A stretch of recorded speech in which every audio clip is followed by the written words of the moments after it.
महाभारत की ये कुछ बातें जिनको अगर आप समझ गए तो आपको जीवन में कोई हरा नहीं पाएगा।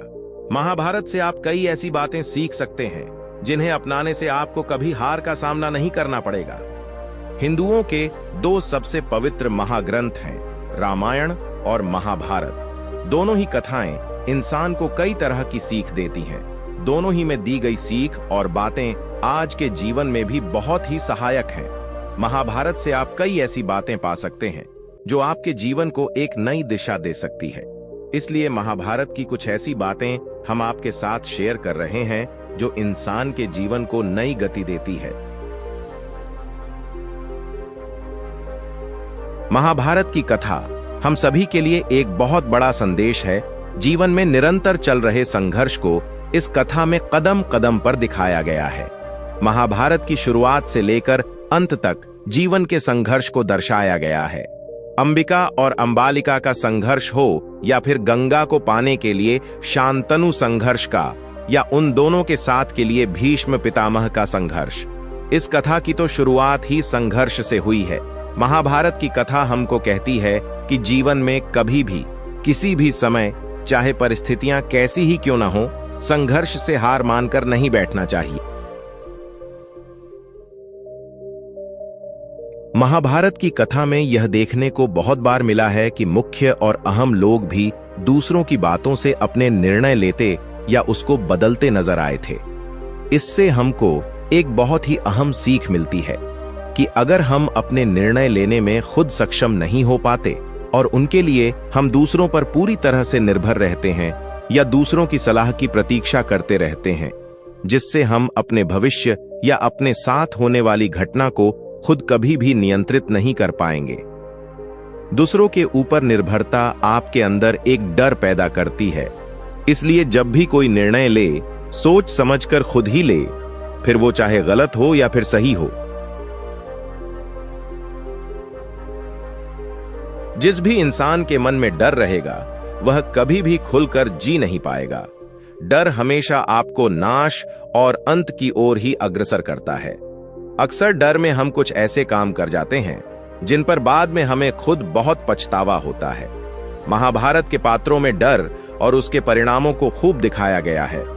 धृतराष्ट्र का गद्दी हाथ से जाने का डर, दुर्योधन का पांडवों से हार जाने का डर, कर्ण का अपनों के ही विरुद्ध युद्ध का डर, इन सभी पात्रों के निर्णयों को प्रभावित करता हुआ दिखा। इससे यह सीख मिलती है कि जब तक आपके मन में डर है, आप सही निर्णय नहीं ले पाएंगे और यह आपके भविष्य को भी प्रभावित करेगा। आधा ज्ञान खतरनाक है। अभिमन्यु और अश्वत्थामा ने एक ही गलती की और उन्हें इसके लिए भुगतान करना पड़ा। अगर उसको पूरा ज्ञान होता तो वो उस चक्रव्यूह में नहीं फंसता। सही समय पर सही फैसले लें। युधिष्ठिर अपने परिवार और राज्य पर दांव लगाने से पहले खेल को रोक सकते थे।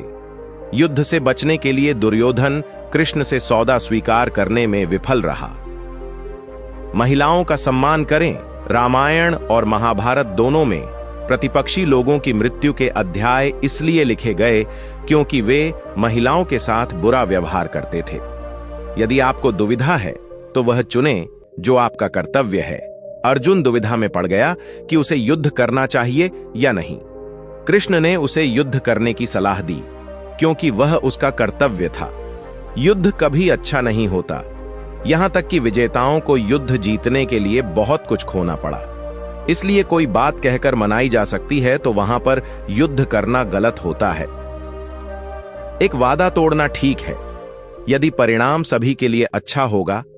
शांतनु के अन्य पुत्रों की मृत्यु के बाद भीष्म विवाह कर सकते थे और राजा बन सकते थे, जिससे देश का भला होता। कोई भी व्यक्ति पूरी तरह से अच्छा नहीं है, कोई भी व्यक्ति पूरी तरह से बुरा नहीं है। महाभारत में हर चरित्र में अच्छे और बुरे दोनों लक्षण हैं। हर इंसान के अंदर ये दोनों बातें देखने को मिलती है।